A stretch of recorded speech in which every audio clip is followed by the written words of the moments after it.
ดำน้องสร้างมาทำให้มันโดนบางคนก็แดงเป็นบอนโอ้ยหน้าสะอ่อนเมื่อยามเห็น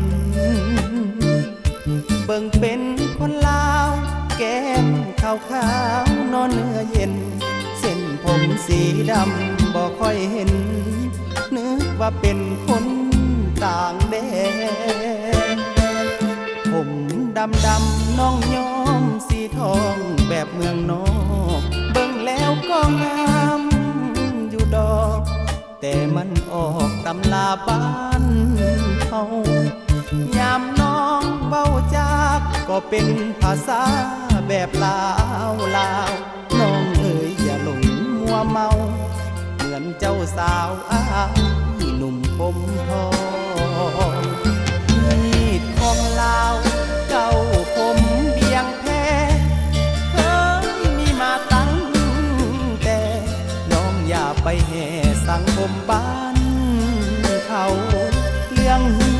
ด12ของ14ประเพณีลาวแม่นแต่ของกินกับเขายังมีลาบเท่าคนป่าทุกนาผมดำอ้ายว่ามันงามเป็นหนึ่งเบิ่งแล้วใจซาบซึ้งใจลำพึงเสน่ห์มาแห่เขาเป็นคนลาวน้องแก้วตาอย่าหลงสีแสงน้องอย่าไปหลงผมแดงน้องลาคำแพงจนลืมผมดำ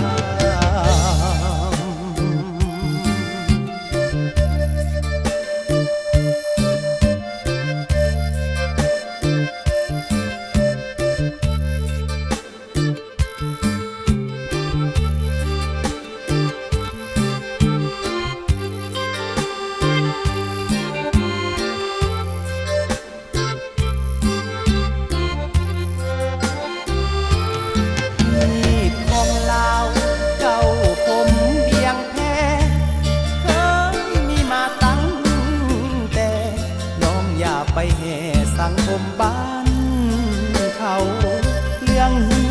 ด12ของ14ประเพณี